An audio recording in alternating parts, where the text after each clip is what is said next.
and welcome to Interviewing the Interviewer.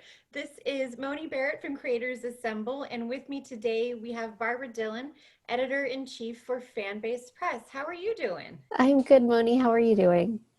Doing pretty well, all things considered. I know you're in California too, and we are on fire, but we're doing our Are. best. Yes, yes, Trying to put bearing the away. heat and staying safe. Absolutely. Yes. Yes, today was a little better with the heat, so hopefully that's helping the firefighting efforts, but that's Definitely. okay. We're safe inside. Yes. We're here to talk about some fun stuff. So I Absolutely. wanted to reach out to you because Fanbase Press, I watch your Friday nights live streams. You guys do a lot of really great. I've been on some of your panels. You guys do some really great stuff over there. So Thank for you. Oh yeah, so for anyone who hasn't heard about what you do, can you introduce yourself and kind of describe what Fanbase does? Absolutely. So I'm Barbra Dillon. I am the co-founder and editor-in-chief of Fanbase Press. For those unfamiliar, this is our 10th anniversary. We are a comic book publishing company, as well as a geek culture site. And what we do is that we say that we celebrate fandoms and create new ones, in that we not only publish, but we support other creators as well through all entertainment mediums, whether that be comics, books, movies, TV, gaming, theater, absolutely everything, because we really believe that everyone has a story to tell, and we want to provide a safe and positive space for everyone's stories to be able to find new platforms and new audiences. So whether that's reviews, interviews, podcasts, or more, we're here to provide that support to other creators. It's really great. It's so broad because there's so much going on in fandom in general. And if you guys haven't checked out Fanbase yet, there is something for everyone over there. So I feel like you guys have exploded onto my radar anyway after your 2016 rebrand. Are you able to talk about a little bit? It used to be called Fanboy Press. Like what brought about that rebrand and what have you kind of done since then? Sure, absolutely. Yes, when we launched in 2010, we were called Fanboy Comics.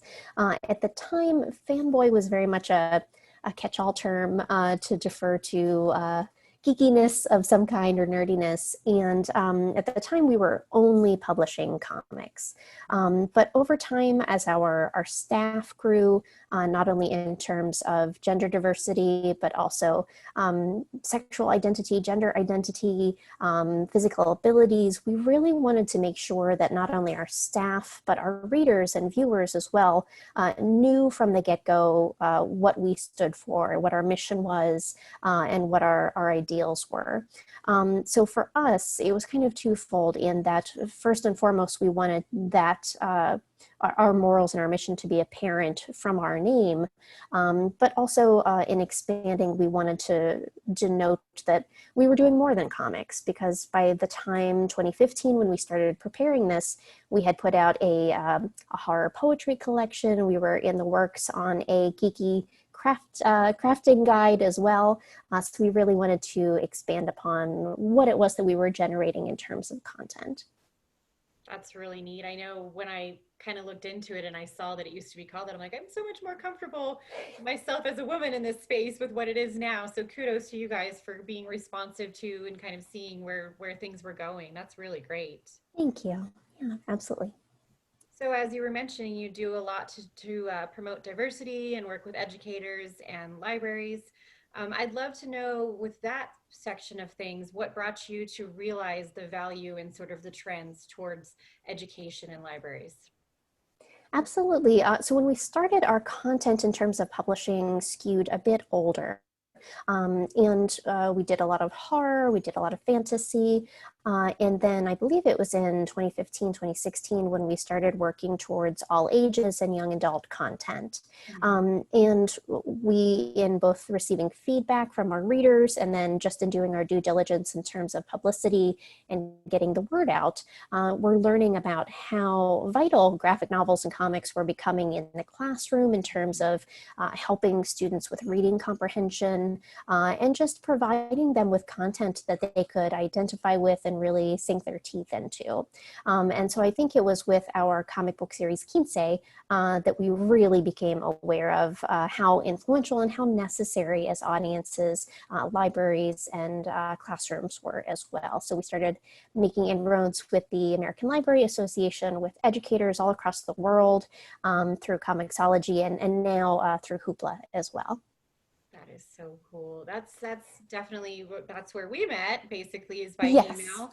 And that kind of leads to the next question too, is just, I remember at the time I was working in a traditional public library and you reached out and you had this way of kind of cutting through the noise that made me want to like get back to you. Like even when and during a busy day and all the things that librarians do, I was like, oh yeah, I got to get back to that lady that, because you were so concise and so clear with the value of it. So Creators Assemble, as you know, does a lot to work with aspiring creators. And one of the series that we will be launching even more so this month is, how to find work in the creative space or how to network and position yourself properly to find new opportunities. So as I mentioned, you're great at doing that. What are some of your best tips for folks in our space? Sure. Well, first and foremost, I think that it's evolving, especially right now in terms of the impact of COVID and the loss, whether it be temporary or long term, of being able to go to conventions or in person events with other people make it so much more challenging. However, I think what really remains, at least in terms of the comics industry and the comics sphere, both in terms of creators and then even, and I'm sure that you would agree with this as well, but in terms of education and library spaces, they are such wonderful and positive communities that are always willing to provide advice and connections and simply networking opportunities as well. So even in spite of the loss of those in-person opportunities, I'm sure that everyone has been on at least one Zoom call by now. And there are a lot of Zoom or SteamYard or other events that are still happening right now, and that creators, publishers, conventions are all trying to make new pathways forward to provide that connection, not only with local area creators and fans, but globally as well. So for us, one of the things that we started at the start of the pandemic in March, I would say, is that we do weekly creator forum group discussions. And what we do is it's a Zoom call. It's free to join. Everyone is welcome, no matter your place in the comics industry, whether you're a creator, a publisher, media, if you're an educator, librarian, or just a fan. It gives an hour-long open space to talk about positive pathways forward. So we talk about everything from, what are the latest things that you're trying in terms of as a creator, have you had success with digital marketing? Have you had success with digital comics? Likewise, what didn't work? Because we still find success and we still find learning opportunities through things that we tried that didn't succeed. So it's really just a wonderful open space and a positive hour-long discussion every Saturday where we provide that opportunity to not only meet other people, but to learn from them. And it's so wonderful because all of the creators, I feel like, have been getting so much out of it in terms of support for their upcoming Kickstarter campaigns and new projects, or new networking connections that have offered job opportunities. So that's just one of the many things that we're doing. But I would say that the sky's the limit. There are so many cons that are doing digital or virtual opportunities as well. And I'm sure that, Moni, you have a wealth of resources as well in terms of what Creators Assemble is doing and just other opportunities that you're aware of. Yeah, for sure. I think that's great. I need to add your events to our email if that's okay with you. We send kind of like a Yeah. direct every couple times a month to the Creator Network, just like here's some resources that we found that might be helpful. So I will definitely will get all that info and add that as well. So, oh, go ahead. Oh, I was just saying wonderful. That would be great. Oh, oh, the fun of virtual space where you're talking over one another and you don't even know it. So speaking of inclusion and everything in our space and how welcoming things have been, what has your experience been as a woman in this space, say 10 years ago versus now? And how do you see that changing, if at all, going forward? Sure. I would say 10 years ago, there were definitely spaces in which, as a woman, I felt to be sort of lonely, that there weren't as many women as there are now, both in terms of creators, publishers, and even just comics readers. But I think what's so wonderful is that in terms of readership, women make up the majority of the readership at this point of comics, which is amazing. There are so many female or female identifying creators that are out there and able to share their stories and their voices. So that's not to say that certainly there aren't still a lot of issues that are both systemic within the industry, but also just new barriers that do pop up for female identifying creators, readers, and everyone in between. So while I have seen strides being made in the past 10 years, I think that we still certainly have a long ways to go, but I'm very hopeful that there are strides being made. I see a lot of behind the scenes conversations happening amongst creators, amongst publishers, in terms of how we can better support one another, how we can create new resources and opportunities for other creators. So I definitely think the need for change is there, and sometimes it's a hard conversation to have, but certainly a necessary one in order to bring about change for the better. Agreed. Yeah, and we are girl moms here, so hopefully we're doing our part, and I'm sure they'll do their part. So, Absolutely.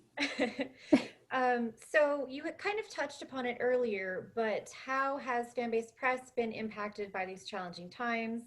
And what message also of hope, I totally stole this question that you asked me more or less once, would you like to share with your colleagues in the greater community? Sure. So I don't think that we're alone in having been impacted by the pandemic. Certainly, I'm very grateful to live with my co-founder and partner. He's my husband, Bryant. So we have the good fortune of being able to still work with one another very closely in terms of all of our Fanbase Press work. And we're sort of a boutique publishing company in that we only develop and publish about 1 to 2 titles per year. So luckily we have the benefit as really the founders and the people doing the on the ground work in terms of publishing to be able to tell our creators, we completely empathize with and understand how challenging these times are. For us, what is most important is their health, their safety, their mental well-being.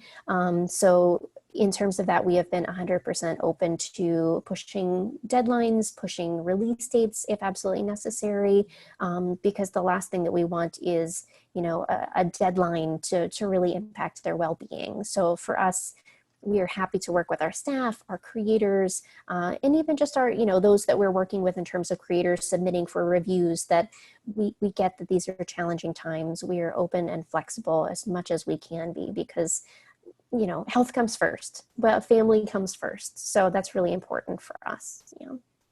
That's really nice. I wish all publishers and employers would be like you guys. Were you guys fully digital, or did you do a lot of print before, and has that changed at all? We are still doing print. It's definitely now with the pandemic, it's a sort of an evolving conversation in terms of, will that change at all? Whether we continue to print as many books as we normally do. We were, prior to the pandemic, doing both digital releases and print. Before the pandemic, we were just doing Comixology in terms of digital, but just within the past few months, we have joined with Hoopla. And so our entire catalog is available digitally to libraries domestically and very soon internationally as well. So we're super excited about that. But definitely print, I think, is going to be, for everyone in the industry, a really interesting conversation moving forward about what does that look like? Does it change at all? I think for us, we were in a unique position in that we did not print single issues. So what we would normally do is do digital first in terms of issue to issue releases, and then a collected print trade paperback. So that will definitely remain the same for us. But we're definitely having conversations about, since we very much want to be able to share as many stories as we can, possibly next year launching a digital only line that would not involve printing at all. So I would definitely encourage viewers to stay tuned for more information. That's good to hear from a number of different aspects. I see so many people. I always make fun of kind of the library community gently. I'm part of it, but clutching their proverbial pearls about like, oh, but we only want print, which I totally get. But access, especially right now, but anytime, if you want your story to be anywhere in the world, be a little more affordable in terms of it not having to be physically printed. So I'm really glad that you guys are forward thinking in that, because at the end of the day, getting books into people's hands is really what it's about. So Absolutely. And I would just add to that that we want to be throughout all aspects of production and distribution. We really do take that to heart in terms of not only what our readers' needs are, but also what our library and educators' needs. I mean, we're fully aware that the wear and tear that can go onto books when they're put into distribution in libraries and schools, especially with kiddo readers, you know, they can be a little rough on the books. yeah. So we want to be mindful that obviously wear and tear to books in libraries and schools costs more money for you, and sometimes, you know, educator or librarian budgets are limited. So we hope that by doing more digital, that those opportunities are more plentiful for more readers to be able to enjoy stories. Well, and another, this is off-putting, but bug to put in publishers' ears too, is I just saw in Library Journal today, it was published that most libraries were putting things aside for about 72 hours to avoid touching physical items that were coming back in due to the pandemic. It's looking like the COVID is living on things for more than 7 days. So Wow. that's another reason, you know, turnaround time and everything, if you're getting that digital access and not having to worry about cooties on your books. Absolutely, absolutely. And we will always say that, especially for our educator and librarian partners, that, you know, as a small publisher, we realize that we don't distribute through the larger Sure. distributors like Ingram, which are very popular, but because of that, we can be so much more flexible. So if there's ever anything that an educator or librarian needs, never hesitate to reach out to me. I'm absolutely happy to do whatever is necessary to make your patrons happy. Awesome. That's really great for everyone to hear. So what is this form of support you specifically love from your long-term supporters? And then on the flip side, how would you love new folks maybe watching this to come in and start interacting with you? Like, what's the first good point of entry there? Sure. So one thing that I dearly miss about conventions is being able to see repeat customers in person, Mhm. and for them to have picked up a book and then to return and say, you know, I really love this book. What else do you have? I mean, that's the best compliment that we could Yeah. take. So I always appreciated that. But now, honestly, in terms of new readers or new viewers, I think that social media or even email or however you can get in contact with us is really wonderful. These are very challenging times, and it's not lost on us how impactful and how much import connection can have with people and not feeling alone. So if whether it's you've read a story from Fanbase Press that you really enjoyed, or simply, you know, whether you read something on our website that one of our staff or contributors wrote, or even if you're just struggling, we've honestly had some new readers just reach out to us through Facebook, Twitter, or other social media platforms just to say, hey, you know, I've seen you, whether it be in person in the past or I've seen you on social media. And I'm just kind of struggling right now and I just needed someone to talk to. We are absolutely here for that. While, of course, in full disclosure, we are not mental health professionals. We are happy to. I used to work in mental health as both a training advocate and a trainer myself. I am absolutely happy to put you in touch with any resources you need, or just to lend an ear, because I think that's what's really helpful. So I guess the best thing I can say right now is that don't hesitate to reach out through whatever means are easiest for you. We are here, and you're not alone. That's really cool. I'm going to give you a librarian adjacent badge, because what you just said encompasses a lot of what the modern day librarian does as well. And it sounds like you're just probably more qualified than most of us are, and it's the same type of thing. So that's really wonderful. Thank you on behalf of, you know, your community for being available for that kind of thing. Do Absolutely. you want to talk about any past projects that you're most proud of and tell us why? Sure. I think the one that always comes to mind is Kinsei. I have a copy of it with me here for visual aid. Beautiful.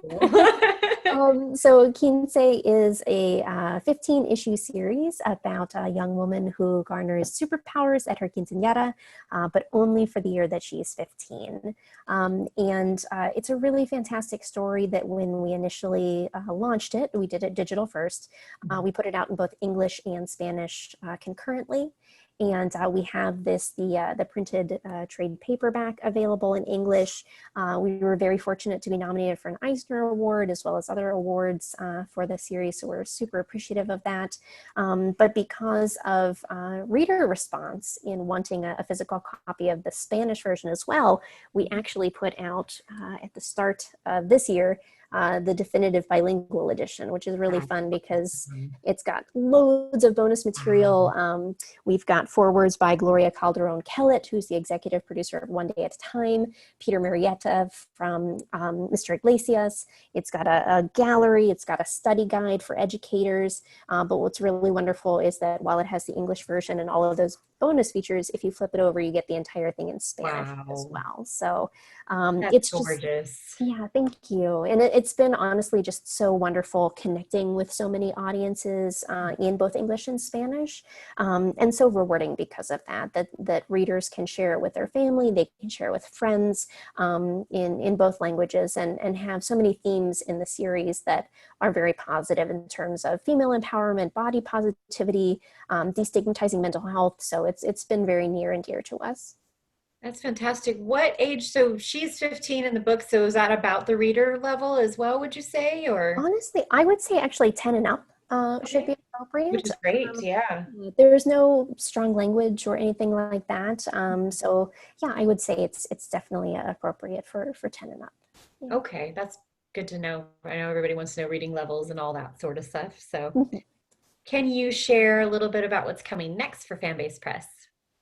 Yes, so this one's for our more mature audiences. It's called Nuclear Power, and we're describing it as The Handmaid's Tale meets the X-Men. It's more prescient than we anticipated when we started developing the series with the creators, but it's an alternate history tale of the Cuban Missile Crisis. Both of the writers are of Cuban descent, Eric Harrell and Desiree Proctor, and they really wanted to do a story that talks about what happens when a government, or how far will a government go to protect or deceive its citizens. So it's, again, a little more prescient than we were anticipating for the times, but it's really fantastic. It talks about what it really means to have a democracy, to have rights for your body and just human rights. So it's really fantastic. And Lynn Yoshi is the artist, who's really phenomenal. It's a 6-issue series and will be coming out starting in April digitally. April, okay. Yeah. How awesome. That sounds great. I know what I'll be reading in April.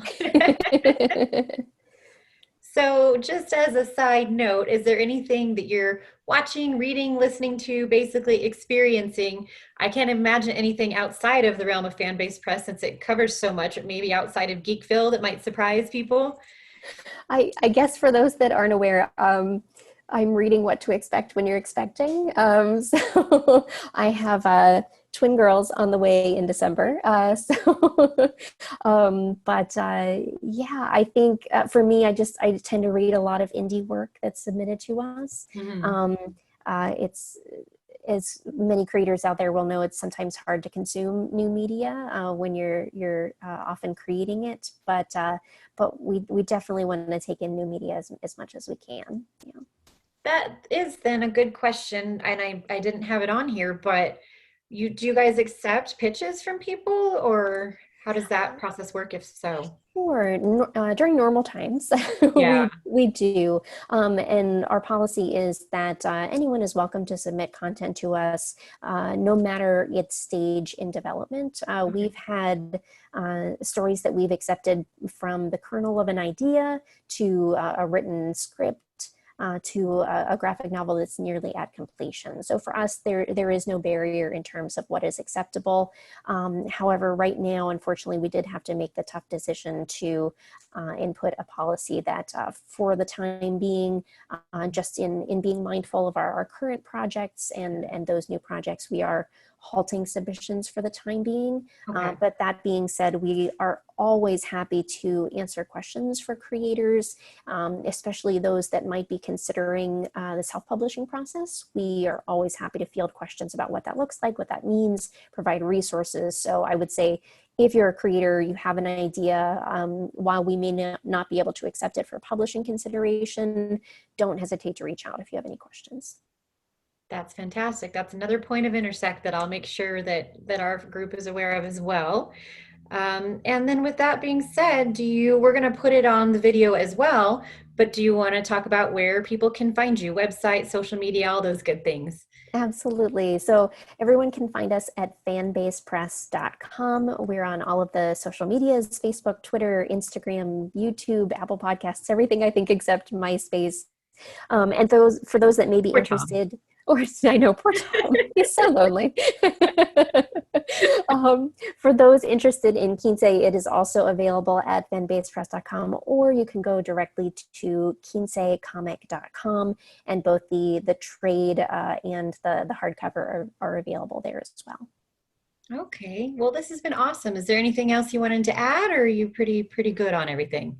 I think that's everything. I appreciate your time, and it's such a valuable contribution to the creator space that you're doing with Creators Assemble. So thank you to you and your team for all that you're doing. Thank you. And likewise, you guys are a good model for going forward because you guys do so much great stuff. So thank you for your time, and congrats on being an upcoming girl mom. Thank you.